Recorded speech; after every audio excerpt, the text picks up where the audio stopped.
Re-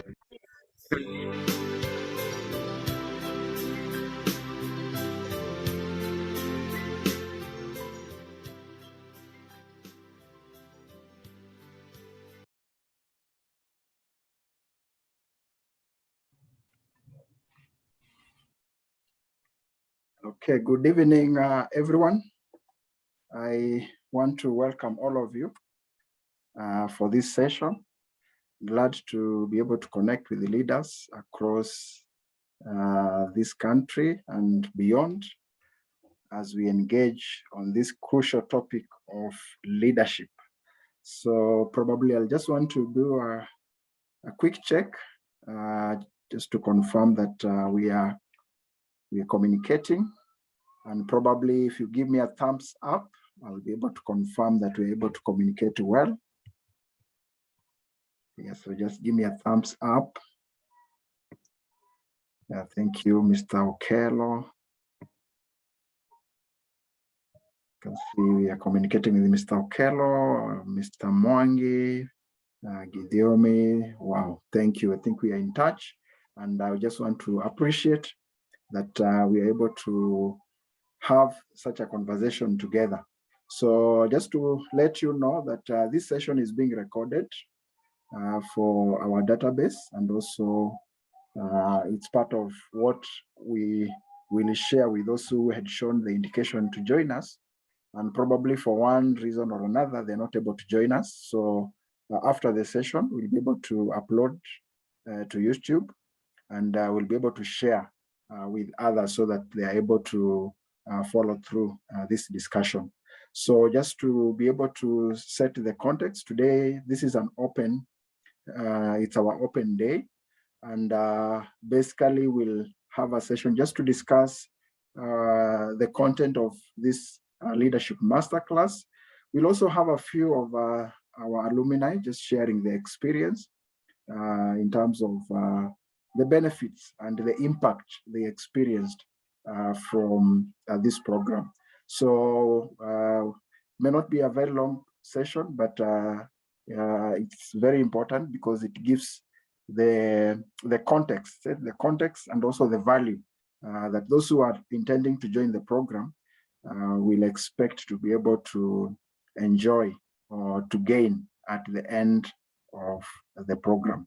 So I'll request one of us, Mr. Samuel Mwangi, to open with a word of prayer, then we'll move on from there. Mr. Samuel Mwangi.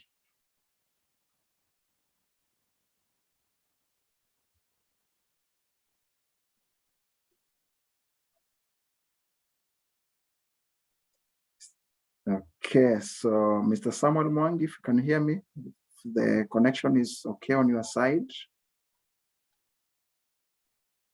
Okay, I think we need just to check. Let's just pray together as we start. Heavenly Father, we are grateful for such a wonderful opportunity to be able to engage with you and also to be able to engage with the leaders.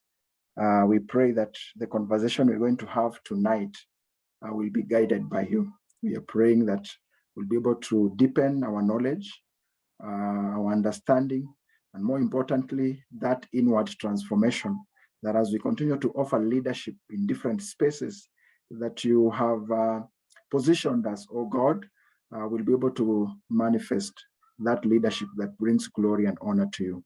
We pray that you guide our discussion tonight, and we pray that at the end of it all, may glory and honor be unto you. This we pray in Jesus' name. Amen. Amen. So we have quite a number of alumni who are with us tonight, and we'll just have a few of them sharing their experience. But before that, I'll take you through a very brief discussion around this, just to be able to prepare before I invite the alumni to also be able to share their own personal experience. So this is a leadership masterclass. We title this leadership masterclass Becoming a Global Leader. Becoming a Global Leader, or in other words, we always put it Global Leadership Network Masterclass. And there are some thinking that comes with this. One of the thinking is that throughout the masterclass, we'll try to stretch our thinking to a global level. And that's why our slogan goes, think global, lead local, transform the world. And this will be a repeated conversation throughout.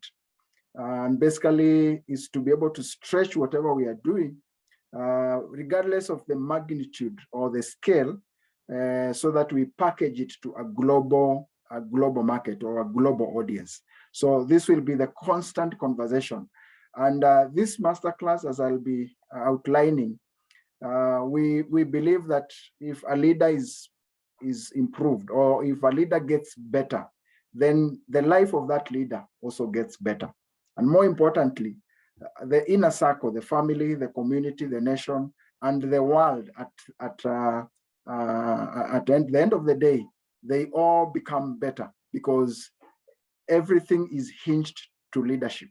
So by addressing the leader, by equipping the leader, actually you are addressing so many other areas of life, starting from the life of that leader to the inner circle of that leader, and even to the bigger space of that leader.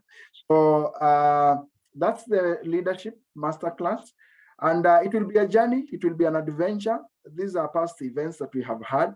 So there will be an experience of learning. There will also be an experience of networking. There'll be an experience of team building, quite a number of other activities that will come on board as we continue. We shall learn, but at the same time, we'll be willing to unlearn. Maybe some strategies that worked, but are no longer giving us peak performance, or they're not giving us optimum performance. Some of those strategies probably will look at how do we unpack this, how do we repackage those strategies. So it will be an experience of learning, at the same time accepting to unlearn, and again relearning. And this will be a constant conversation again as we engage together in this discussion. So there will be a number of activities that we'll engage as we continue. So this is a highlight of what I'll mention. The masterclass intends to achieve some particular goals. And among the goals is just to be able to help us as leaders, probably to upscale the appreciation of the pivotal role of leadership, the critical role of leadership. Leadership, it's the turning point. So as we appreciate it more, it also gives us an opportunity to invest in the leadership more, because what we appreciate or what we value, then we are able to appreciate or even invest in that particular component. The other aspect that we look at is the leadership gap. The masterclass is addressing some leadership gap, and I will show you a number of few studies that have pointed out to the leadership gap globally. Again, the issue of dynamic, innovative, and adaptive leadership culture. This is something that I'll also expound a little bit, because we are living in a dynamic world, and that calls for a dynamic leader. Resilient leaders, also a key component, especially leading in such environments that we are living in, the global environment, the technological advancements, the information age. There's so much information. We are leading people who are informed, and therefore it calls that even us as leaders, then we have to upscale both in terms of resilience, in terms of capacity building, so that we're able to lead these teams effectively. And then finally, self-care. Self-care is key. So I'll talk a little bit about self-care, networking, and collaboration. So I'll do a highlight of this. But before I go to the highlight, I want just to first invite one of us who will just briefly be able to share the experience from the masterclass. Yeah, so that we can be able to pick one or two experience or some of the aspects that those who have gone through the program, they're able to share with us as a team. So I'll call Evelyn Otuge. Evelyn Otuge, if you can hear me, please just unmute. And if it's possible to put your video on, you can also do that. And then you can just share your experience maybe in 2 minutes or so as we continue. So Evelyn, please welcome. As I also prepare Mr. Mwangi. Mr. Mwangi, if you're ready also, you can give me thumbs up. Good evening, leaders. Good evening. How are you? Good. Thank you. And I'm sorry. Good, fine, thank you. I'm sorry I'm not able to put the video at the moment. Wherever I am, I'm not able to put the video. But my name is Evelyn Otuge. I was in cohort 17. And for cohort 17, we used to have our classes on Sundays at 3 p.m. at DC Umoja. It was a physical class. And the class was so much interesting because it was very interactive. By profession, I work in the insurance industry as a claims officer in general business. Taking this program was the best decision I've ever made. I had initially seen the ad in a group, which for one of our Sunday school classes. Oh, and I'm also a Sunday school teacher, Sunday school classes. So I thought, let me go try it out. Because initially what I was thinking was just this leadership classes where you normally go to 1, 2, 3 things about leadership, then everything you accept. But then you came to realize it's 15 weeks. So then you started asking yourself, what am I going to be doing in a leadership class for 15 weeks? But this was just very awesome. And I was like, I'll take it up as long as I don't have to be made to talk in front of people. I also love learning new things and taking on new challenges, but as long as it does not involve me talking in front of people. So that's why I took the class. And with time, I came to learn how to be a leader, a great leader. So we started the classes. As we progressed with the classes, it became more interesting. You learn so many things that cut across all areas of life. In that, to be a leader, you have to be a people person. At the same time, you have to be able to give direction to those under you. In that, there's a way we've been taught that you, as a leader, you can draw people to you to do whatever they want you to do, but at the same time, they won't take you for granted, and they're able to push the agenda. There's a way teacher will teach you. It's quite interesting.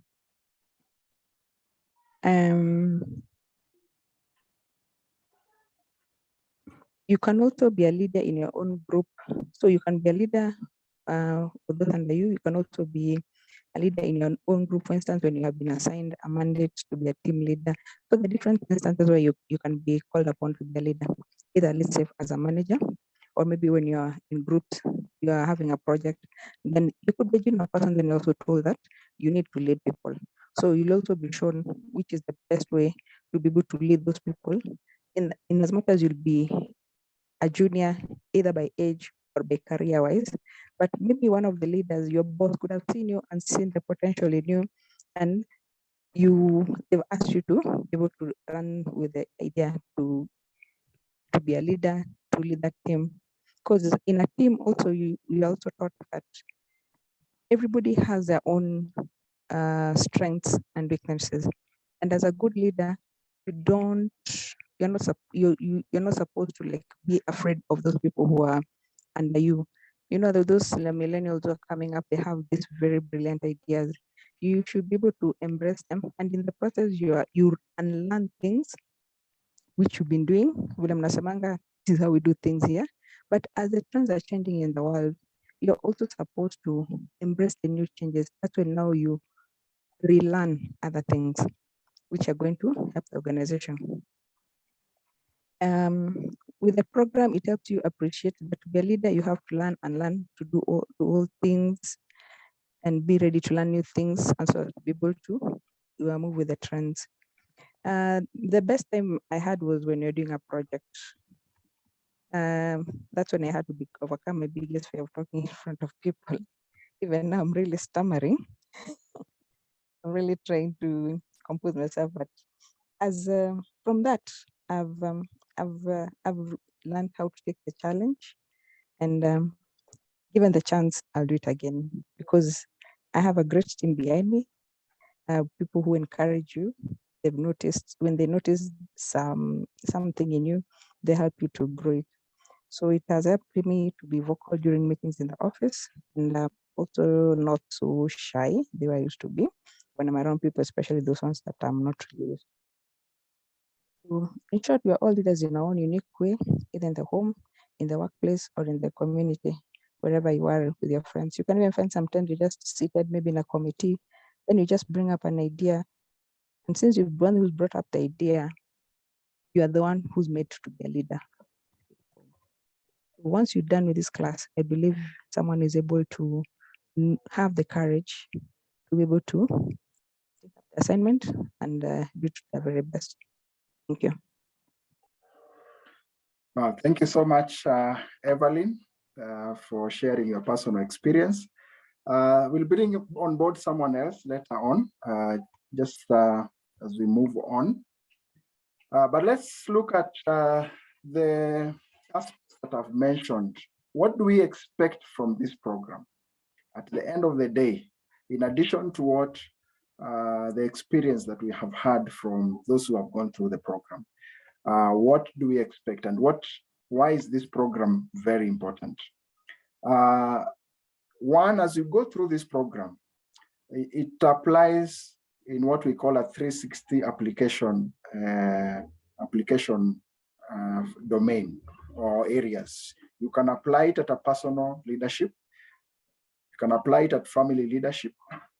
It's also applicable at team organizational leadership and also community leadership. So the concepts, the skills, the knowledge that we're going to learn or acquire throughout this process will be fitting this particular into these particular areas. So this is a program that someone who just wants to improve her leadership skills or even improve her life or his life, it's appropriate for such kind of a person. It's also appropriate for someone who wants to improve probably in family leadership or the inner circle leadership. It's also appropriate for someone who wants to improve organizational leadership or even team leadership skills, knowledge, and also capacity, building capacity around those areas. And again, for those who are in community leadership or even in voluntary leadership, wherever you are, this knowledge will be applicable to those areas as well. So what is our vision as Generational Leadership Network? That's the umbrella name. And the program is Global Leadership Network Masterclass. So as Generational Leadership Network, this is our vision to equip leaders who will be able to think generational, leaders who are purpose-centered, vision-driven. And we are seeing these leaders in every home, every organization, and every country. So every day, each cohort adds up to this kind of leaders across board in the organization that we are leading, in our families, in our homes, and even in our country and beyond, because we have people who are in Somalia, Sudan, Zimbabwe, and the US, among other countries that are coming on board. So this is our vision.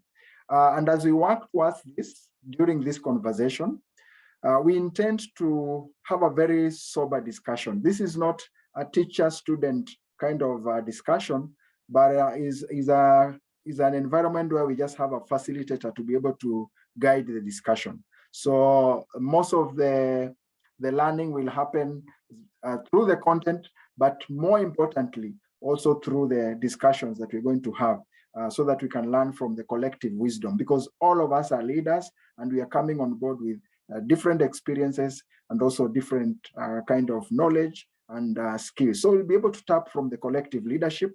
As we engage in that conversation, we look at the leadership gap, explore the challenges that we have experienced, as well as looking at the opportunities that are within our environment. So we look at different cases, but the view will be, how do we learn? Learn from the challenges, learn from what we have done well, and also look at what we can be able to improve. And this is in line with what I said at the beginning. Unless we address the leadership gap, then most of the challenges within our spaces will not be addressed. Why? Because everything rises and falls on leadership, according to John Maxwell. So if we are to improve any part of our life, then basically we have to start from the leadership aspect. And I want to post a question here. What is the toughest leadership role?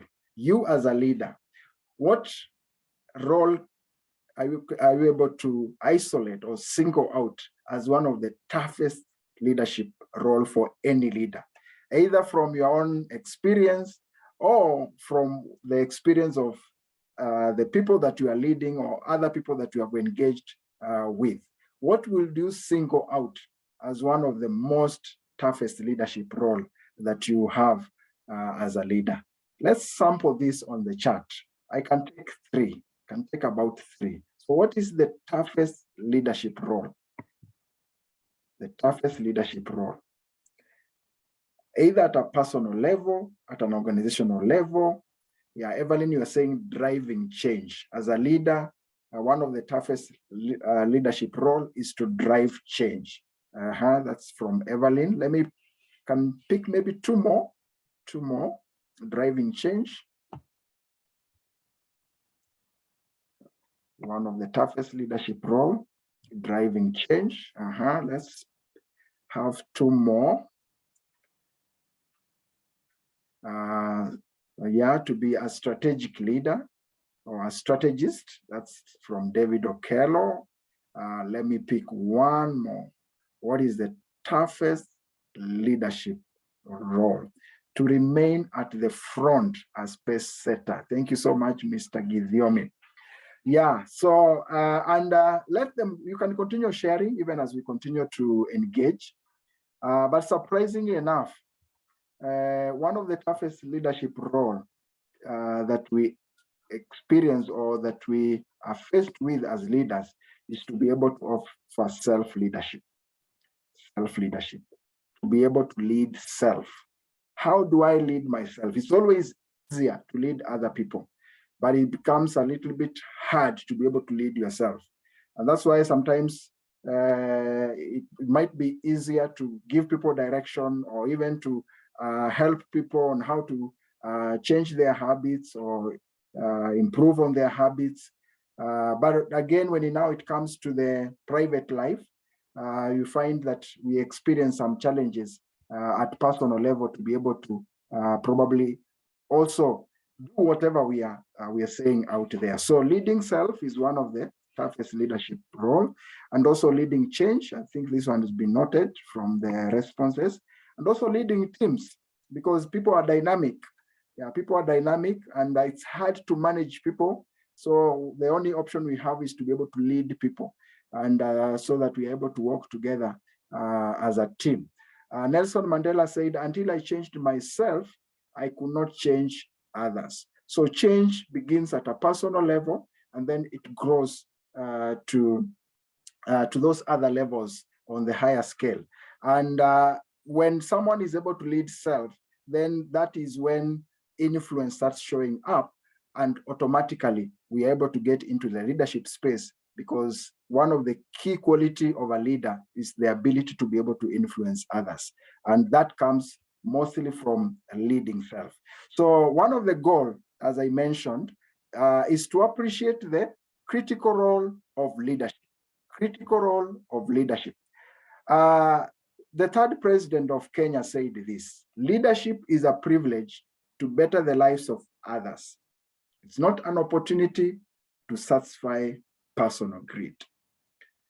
So we appreciate that the moment I become a leader, then one, that becomes a privilege. And I think that changes the whole perspective, especially those who are in voluntary leadership, those who are in community leadership. So when we start looking at it from this angle, then we're able to offer more. We're able to look at not just what we are getting or the benefits we are accruing, but we are looking at what changes are we bringing on board. So it's a privilege to better the lives of others, and it's a critical role. Yeah. There is this African proverb that says, an army of sheep led by a lion will always defeat an army of lion led by a sheep. And this emphasizes on how important leadership is. Whoever is in front, either of a team or an organization, determines the state of the people in that organization and also the height of that organization. That's how critical leadership is. In our own spaces, I'm sure we all have our own different experiences from wherever probably you work or the organization you lead. The highest level that organization can rise is hinged on the leadership that is offered by the leaders in that organization. And therefore, tomorrow's success is determined by today's investment in the right leadership, in leadership development. As we focus on leadership development, we are addressing so many other areas that are being affected by the quality of leadership offered in those particular areas. So as we appreciate this role, then we are able to focus more on building the capacity of leaders. And therefore, as we'll be journeying through, we'll be looking at how do we enhance our skills, our knowledge, and also our experience, because this is a practical journey. So as much as we'll have some theory aspect, but we'll also move out to be able to take some initiative that can address some elements within our society. Ecclesiastes 10:10 says, if the axe is dull and one does not sharpen the edge, then he must use more strength. Yeah, but wisdom brings success. So as we capacity build ourselves, we realize that at the end of the day, we are making our work smoother. We are making our work much easier. We may not use too much strength to achieve little results, but even little effort will give us, will compound our results. Abraham Lincoln said, if I had 6 hours to chop down a tree, I would spend the first 4 hours sharpening the axe. And maybe I will just pose a question to all of us, that how often do we pause to sharpen our axe as leaders? How often do we pause just to reflect at our leadership and look at probably the opportunities to be able to improve where we are already doing well, or even to address where we feel we might be underperforming? Yeah, and that comes from those moments that we are able to pause, as we'll be doing in this masterclass. And therefore, as we appreciate the critical role of leadership, then we look at how do we lift the leadership lead. This is a concept shared by John Maxwell, amongst the many leadership laws that he has discussed in one of his books. The law of the lead states that leadership ability is the lead that determines a person's level of effectiveness, or even a person's level of success, or even an organization. So the lead is the leader. Yeah, the lead is the leader. I am the lead, probably in my family, even in my own life. Should start from my own life.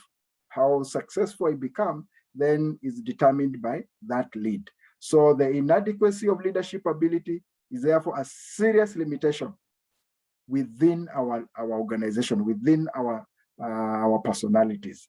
Yeah, so improving the leadership lead. Second aspect, or the second goal, is to address the leadership gap. The leadership gap. These are critical aspects. There was this speaker, and I was just having a session with some audience, and he asked them 3 questions. The first question he asked them, who wants change? And as you can see, everybody was excited, because I'm sure if we can ask this question tonight to all of us here, who wants change? I'm sure all of us will do the same. We'll raise our hands, because there are areas and there are things that we want improved within our environment. Then he went on to the second question. Who wants to change? Who wants to change? You can see the reaction. Yeah, the audience are still there, but the hands are now no longer raised, because now this probably will come from you and me taking an initiative. And I think probably they were trying to think, should I raise my hand or should I not raise my hand? But now this was not the the toughest question, but the toughest question was this: who wants to lead the change? What happened to the speaker? The speaker was left alone because this is a tough role. It's a tough role because it comes with a lot of sacrifice. And therefore, this is where this masterclass comes in, to be able to bridge the leadership gap. How do we bridge the leadership gap? Is by getting to the front where we are saying we are the change maker. We want to be the change agents. We want to be the transformational agents within the organization where we are. And that comes by taking the initiative to be able to lead or initiate the change that is required. So there is a general consensus that there is critical leadership gap within the organization globally. And quite a number of research have been published on this, one of them by American Productivity and Quality Center. And they were able to identify a number of leadership gaps or deficiencies, including strategic planning, change management, knowledge sharing, leaders were able to listen, and also emotional intelligence. Yeah, so 46% report the organization places little or no priority on leadership development. And therefore, this worsens or it increases the leadership gap. And this is what triggered our thinking around how do we come on board as generational leadership network to be able to build the capacity for the leaders across board. Another paper also, another report by World Economic Forum on the Global Leader Outlook for 2015, it also identified the lack of leadership as the number 3 global challenge facing organization. And the sample that was, the sample from the responses that,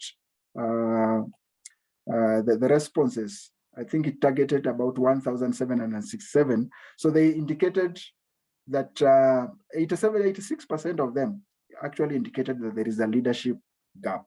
And even within our spaces, ourselves here, maybe as a country, probably we can identify with some of this publication that we experience this at a national level and also at other levels, probably from the family, amongst other levels.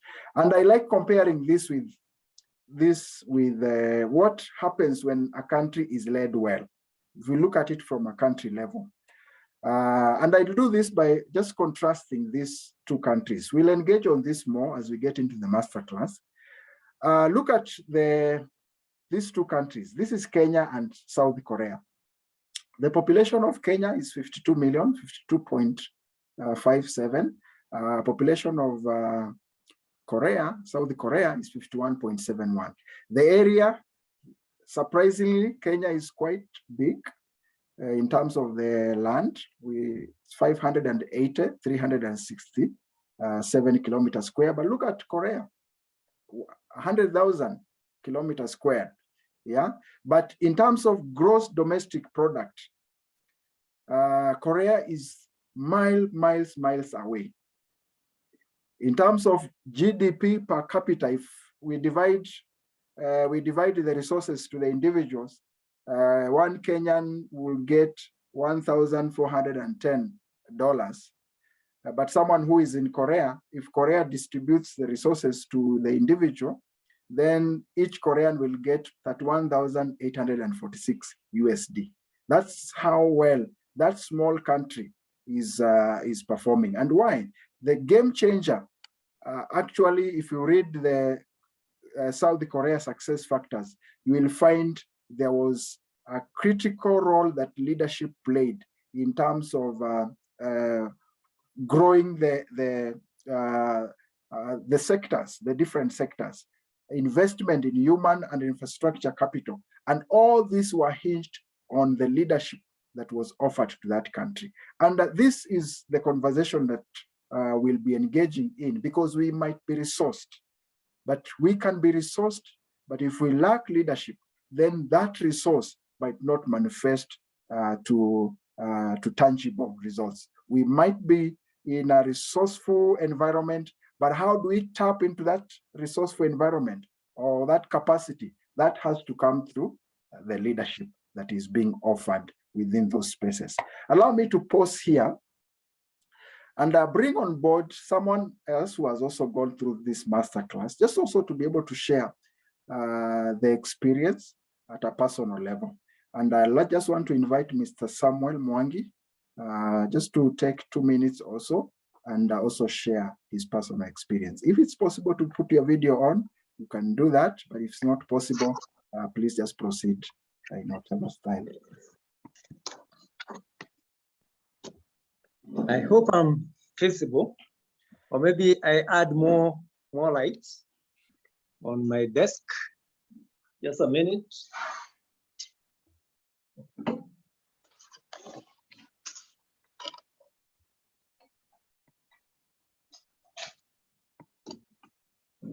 I hope I'm now a bit more visible.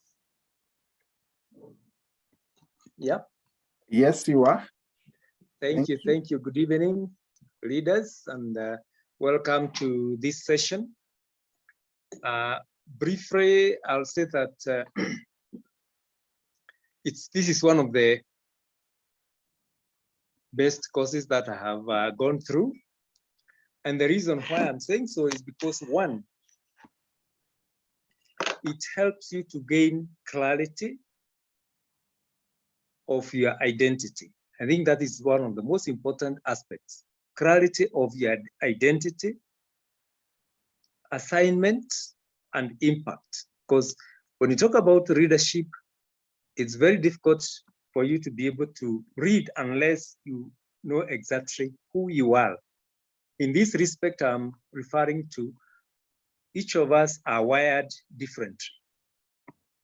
And when you talk about leadership, we have been created and endowed with unique characteristics. And they can only be applied if one has been able to really go through a processing of helping you to identify exactly who are you, and this course is able to do that. And two, then you're able to see with what you have, then it becomes very easy for you to see exactly what is your assignment and impact. Then number three, it creates a very good link between, one, the skills that you may have acquired, because all those who are joining this course, I believe there is something they are doing. They have gone through training at some stage. The skills, you could be in a private sector, you could be in a civil society organization, you could be in church, para-church organization, providing Christian leadership. You could be in a school setting, family, you could be in counseling. In each of these areas, the concept of skill is very, very important, because with the skills, we are talking about abilities. Then these skills must be linked to a second component, that is passion.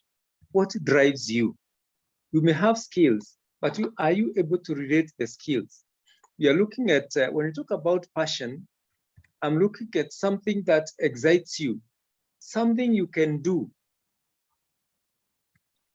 and alleviate some pain and create joy in others. Because in leadership, we are talking about alleviating pain and creating joy in other people, not in myself. And essentially, that is what I saw this course is able to do. And when you do it, you feel good. It's something that you can do for free without payment. So that's what we are talking about, the component of leadership that is able to come out as you go through the whole process. And number three, then it helps you to link with the purpose. Here I'm referring, when I talk about purpose, I'm basically saying the reason for your being. And as you go through the different modules, you're able to link the skills that you have, the passion, what really drives you as an individual, and the purpose, the link between your skills and your passion comes in. And it becomes difficult unless somebody helps you to go through this process. That's why in the discussions and conversations, you're able to reflect back. When you get an assignment, you're able to reflect the skills that you have, link with the passion, what is really inside you that drives you, and you can do it anytime. You don't even need to be told by somebody to do it. And then you're able to discover the purpose for your being by linking your skills and your passion. And then maybe very important is as you reflect in your mind, then you are able to look at the preferred, the impact, which is basically now what we refer to as the vision. What is the mental portrait of what you'd want to remove? Leadership will not be there without that vision coming out very clearly. And this course basically has been able to, is designed in such a way that it helps to an individual to be able to identify the vision, and then you're able to put it in a clear manner. And then perhaps as you proceed on individual or working with a group, you are able to develop the habits that you can be able to employ on a daily basis. You get a guidance on how you can develop the habits to help you be able to make your vision come true. I think that is what I can say, because what it teaches is something that is not taught in school, even at family level. We find challenges where we find people having issues with the way you read our families. And unless perhaps you go through and share with others and see exactly, you reflect on yourself, the things you do, and maybe what are the expectations, either at family level, organizational level, it becomes very difficult to have impact. And that's why I said that it helps you to gain clarity of your identity, then the kind of assignments you're supposed to do, either in organization, at a private sector level, or social level, and the impact that is intended. So for now, I think that's what I want to say. And I remember in one of the discussions we had one of the members of our alumni of our class said that it had helped him to discover that he wants to go into leadership, and apparently now he's seeing it. He finds himself being a member of parliament in his county back, I think in Murang'a County. I think it comes very, very clear.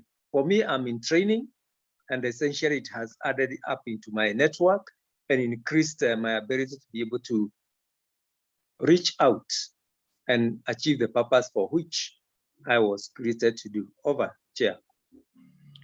Thank you so much, Mr. Mwangi. It was actually humbling to have Mr. Mwangi on board, because this is someone who has been in government for quite a number of years. Is now a senior citizen, very resourceful.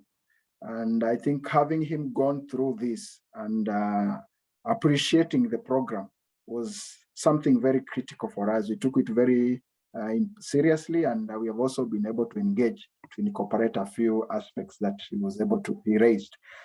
So dynamic, innovative, adaptive culture. This is another goal, because we are living in a dynamic world. We're living in a dynamic world. Things are shaping, people are seeing things differently. Things are, our environments are changing quite rapidly.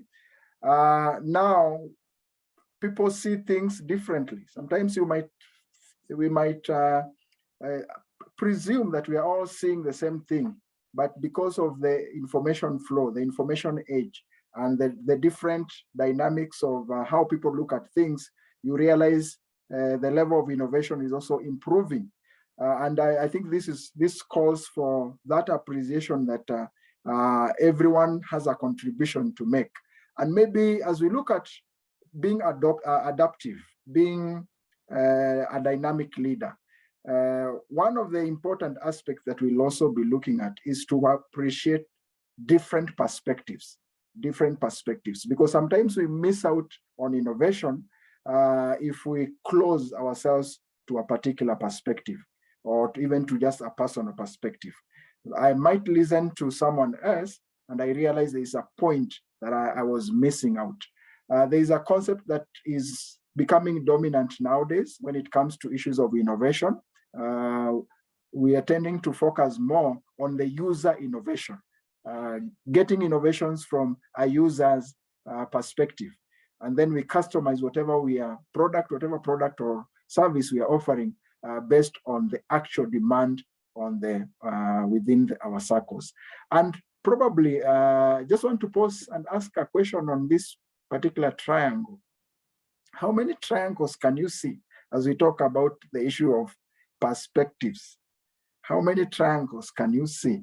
Maybe the alumni might get the exact number, and also maybe those who are joining us for the first time and maybe you have come across this, you might also just share your, how many can you see? How many triangles can you see? And every answer is an important answer, because again, we are saying perspectives.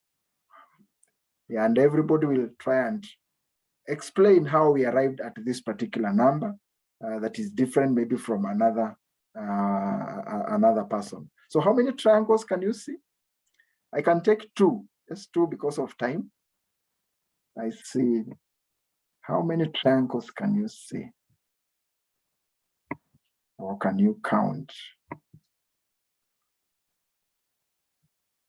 Just two. So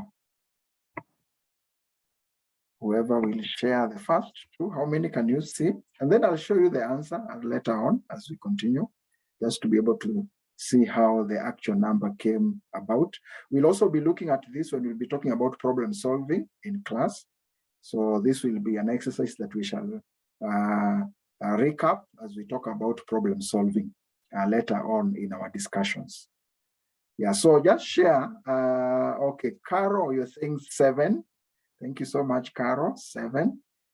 So, Wanjiko, Karaoke, you are saying 10. Let's pick one more. I'm sure all of us are looking at the same triangle. And then David Okello says 24. So we are ranging from 24, and David Okello is an alumni. So you might have given us the correct answer. So we are looking at the same thing, but we have 7 to 24. 7 to 24. Looking at the same thing. And I think this is something very important when it comes to issues of leadership. Because there are times I might insist there are 7, but when we unpack together as a team, we actually all of us get amazed at what we were missing out. Yeah, so perspectives are very important in this masterclass, and we'll be discussing that in details. We look at the problem solving, how you unpack a problem until you see probably all the possibilities that would have missed out, either from solving a problem just from one perspective or just a single person, and how collective engagement might give us more options to be able to address or come up to a particular solution. So developing dynamic leaders, this is important to us. Why? Because we are living in a VUCA world, a volatile world, yeah, where things are, the environment demands that we have to be quick in reacting. But again, we might not be sure. It's uncertain. The environment requires we take action, sometimes without certainty. Think about the COVID scenario. Most of the countries, we were taking measures, but that clarity, was this the right response? Most leaders will not authoritatively answer that question, but will say we are sampling. Yeah, we are sampling. And this is the environment that we are living in. It's a complex environment. It's dynamic with many interdependencies. Something happening in China impacts the whole world. Something happening in Kenya can impact the whole world. It's also ambiguous. The environment is unfamiliar, outside of our comfort zone, even our knowledge zone. Sometimes we step out of the knowledge zone and we still have to take a decision as a leader. So developing that culture of reading is one way of addressing this aspect of dynamic culture. Yeah, so there's rapid change, and therefore an organization ability to learn, and more importantly, relearn and unlearn becomes very important. It becomes a competitive advantage that we can learn and also be confident to unlearn some strategies that we feel may not be giving us maximum results. So that's the thinking of a dynamic leader. Then we have the resilient leader as part of the goals of this masterclass. So resilient leaders, just to summarize what you have on the screen there, you're saying resilient leaders, they have the ability to sustain their energy level under pressure, to cope with disruptive changes and adapt. How well are we in that? They can bounce back from setbacks. They also overcome major difficulties without engaging in dysfunctional behavior or harming others. And they are important, or resilience is a crucial characteristic of high-performing leaders. The only assurance I'll give you, unless you are a resilient leader, then completing this masterclass becomes a challenge because it will stretch us.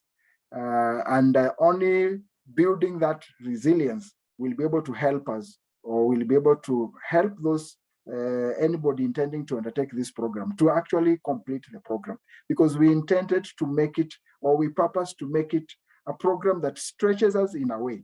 Yeah, so if you're not able to stretch along the way, it becomes a challenge. And sometimes, sad to say, some people end up probably not completing because there are some demands that come on board. And I'm not saying this to scare anybody, but I'm saying this is a quality that is very, very important in leadership because of the environment that we are leading in. It demands that we develop this bounce back capacity so that even if we fail, we're able to attempt again and be able to win. And I think the best example I can share, I know there are many examples of resilient leaders, but if you look at the photo there, this Abraham Lincoln, and this is a man that went through a lot of setbacks, lost his job, failed in his business, lost his sweetheart, defeated in quite a number of elective positions, defeated for US Senate, defeated for the nomination of vice president. But in 1860, Abraham Lincoln was elected as the president of America and went on to become one of the most famous presidents in the history. This is the resilience. This is what we call resilience. Look at the politician, you will see these qualities being a very dominant quality, because they lose, but they don't give up. They still be able to come back. So resilience is that inner strength to get back on track, despite the bumps, despite the challenges, despite the difficulties that we encounter. And this will be a very, very important discussion in the masterclass. Finally, self-care, networking, and collaboration is important to us because self-care is a critical success factor in leadership success. A person who takes care of him or herself, especially in terms of building capacity, you realize they continuously succeed in various areas. One of the authors, Robin Sharma, he said, to triple your success, then you need to triple your investment in personal capacity, personal development. So this is self-care, a moment to pause and probably a moment to improve myself, either in terms of skills, in terms of network, in terms of experience, so that I am able to offer or become a better leader. There is this announcement that is always made on board a plane. Yeah, and the announcement goes like this, that in the event of an emergency, put your own oxygen mask on first. Yeah, and I think this resonates with leadership, because unless I build myself, then it becomes very hard for me to be able to build the people around me. So taking care of ourselves or myself will enable me to be able to take care of the people that I'm leading. And therefore, leadership and learning, they're indispensable to each other. This is according to John F. Kennedy. You cannot separate the two. The moment a leader stops learning, then we say that leader stops leading. And for me to continue leading or even pouring in the cups of others, then it means I have to ensure that my cup always has something that I can pour. Then appreciate the power of networking and collaboration. This is very important because networking and collaboration allow us, or even either an organization or whatever entity, it enables them to be able to move on to the next level. There are levels that we cannot attain without networking and collaboration. Yeah, so this is very important to us, and we'll do this practically. We have had previous events on this. We've had previous experiences. I like using this photo that if we network and collaborate, then we'll have better strategies to be able to get results. And everybody will be a winner at the end of the day. But if we fail out on this, then we realize we might not have tangible results at the end of the day, and everybody will go home hungry, as you can see in team A there.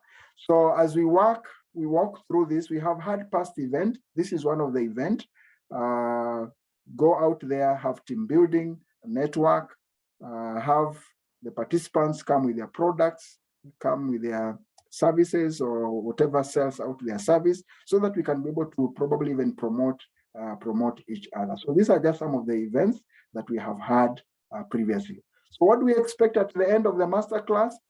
Just to appreciate that leadership is the game changer, that also will have enhanced skills, knowledge, and also more importantly on the issue of attitude transformation. Inspire a culture of reading and research, because we'll be doing a book review together, and then grow our network together. And more importantly, as Mr. Mwangi said, to align to a personal mission and vision. This will be a constant discussion. So the outcome is that we'll have informed, empowered, and transformed leaders who are servant leaders, enhanced value and impact wherever we are, that productivity can be noticed, improved productivity. And then we'll have some certificates at the end of the day as a certified global leadership network members. And from that, you can become a trainer of leaders. You can join our team of facilitators to be able to equip other leaders. Our strategies is to equip through the different content that we'll be sharing with you. And then we'll also have practical solutions. We'll have a project proposal, which will help us address some issue in the community, and we'll be able to build this network together at the end of the day, because a network can achieve more impact. So the structure, as I conclude, what is the course structure? There are 5 stages, but we have operationalized 4 for now. So there is a coursework based on the manual, Becoming a Global Leader. So we'll give you that manual. It has 16 modules. And then stage 2, we'll do weekly book review. We'll guide you on a book review. The book is Purpose-Driven Leader. So we'll work together through that book. And then stage 3 is project proposal. There'll be a team project proposal, well documented and presented. And then course evaluation will come on a stage 4, an online course evaluation that we'll take before we close it up. We are still working on stage 5, study tour, where we can probably visit other countries and also be able to benchmark and learn more from other leaders. So this is the course structure. The content from the manual, level 1, we look at self-awareness, as Mr. Mwangi has mentioned. This is very important, and that is where personal growth and development starts. Level 2, we'll look at redefining leadership, different concepts of leadership. Then level 3, we look at developing and deploying my leadership. So we look at core leadership competences.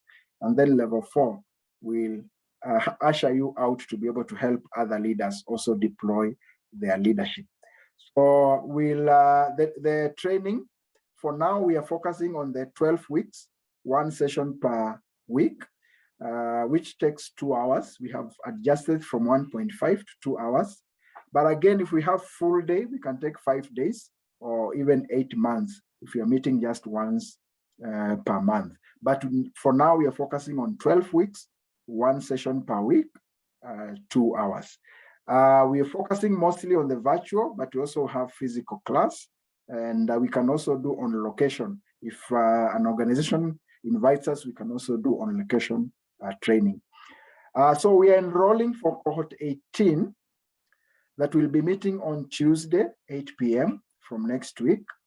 Cohort 19 that will be meeting on Saturday, 7:30 a.m. This is a physical class.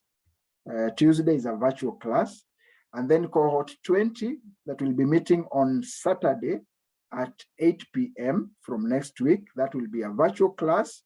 And then we have cohort 21 that will be meeting on Sunday at 3 p.m. And this will be a physical class. The physical class for now, they're taking place in Deliverance Church Umoja.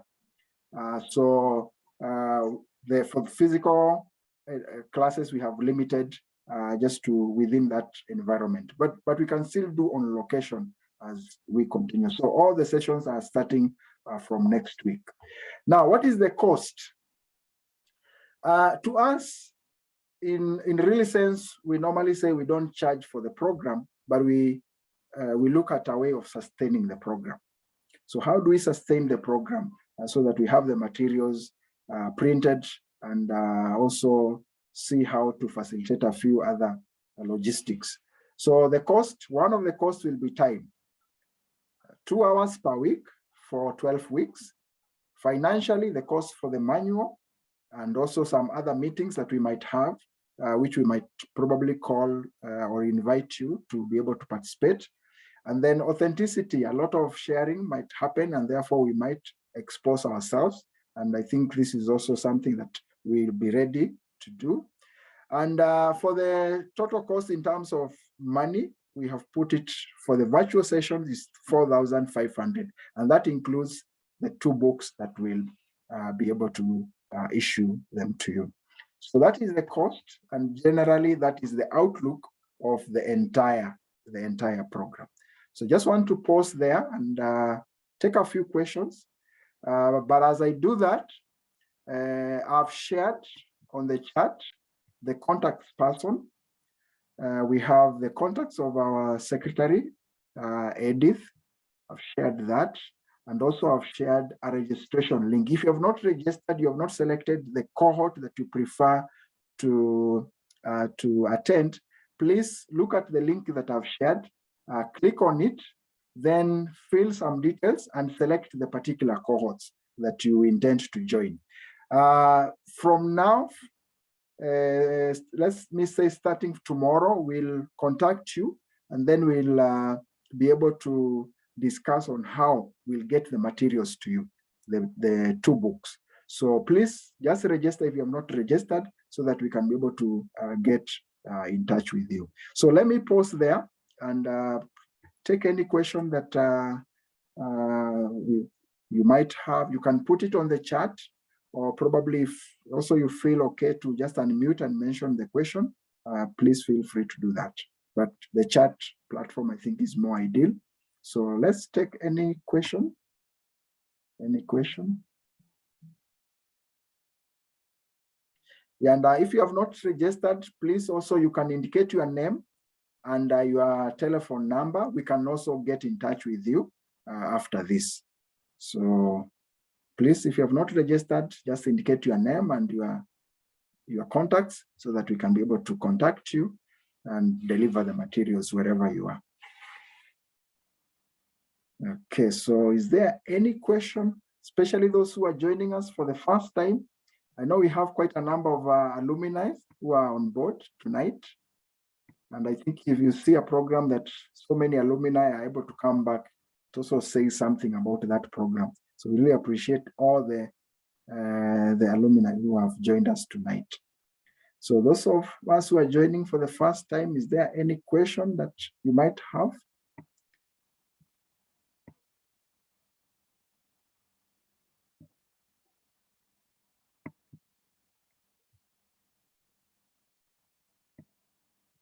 I'm looking at a question. Also, your contacts. If you probably have not filled in the form, please also share your contacts so that we can be able to contact you.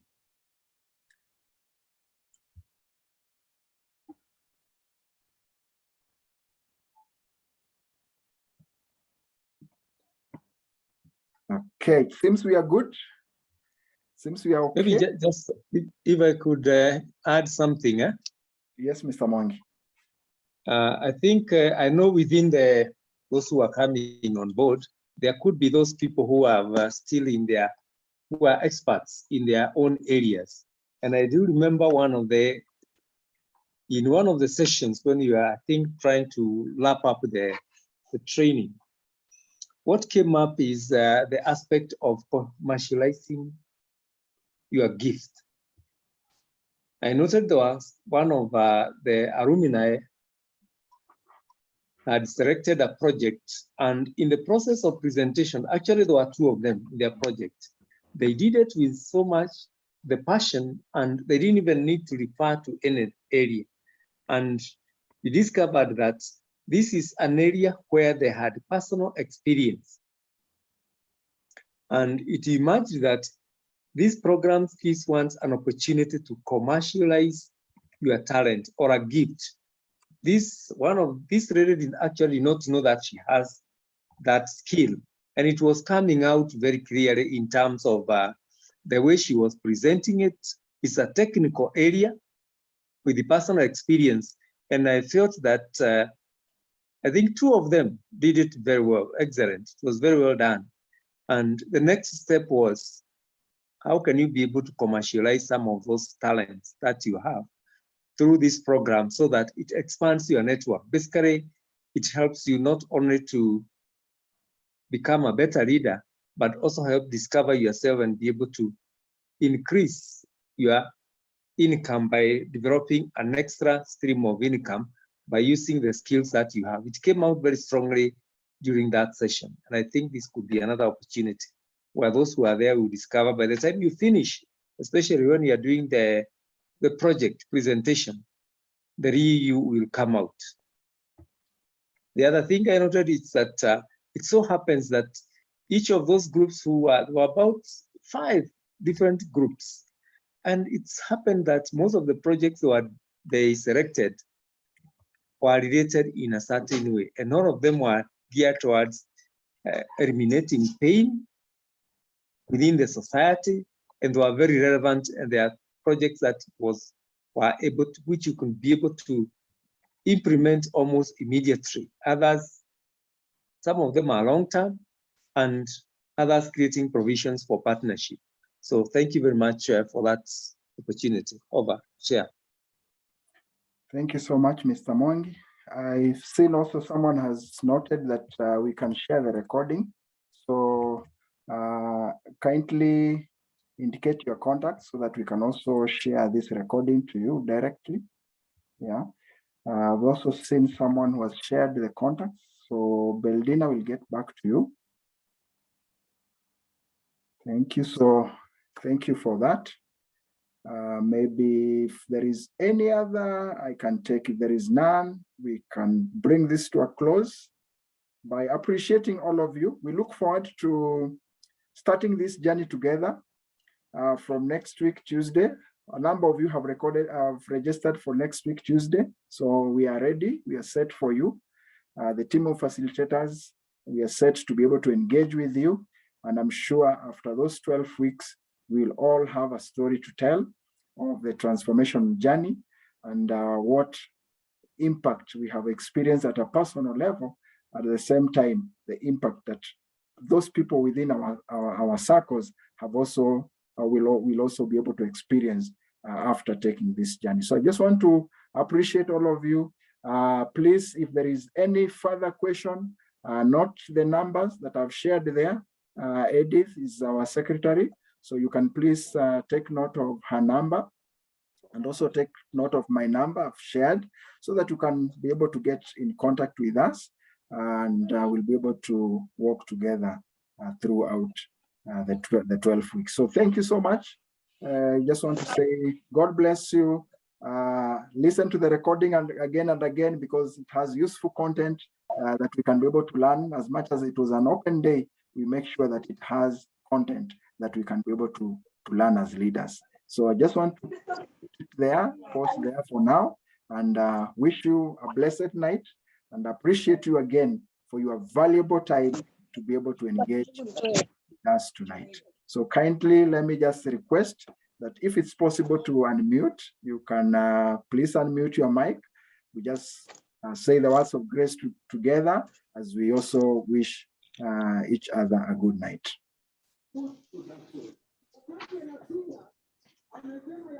So may the grace Christ, the love of God, and the fellowship of the Holy Spirit be with us now and forevermore. Amen. Amen.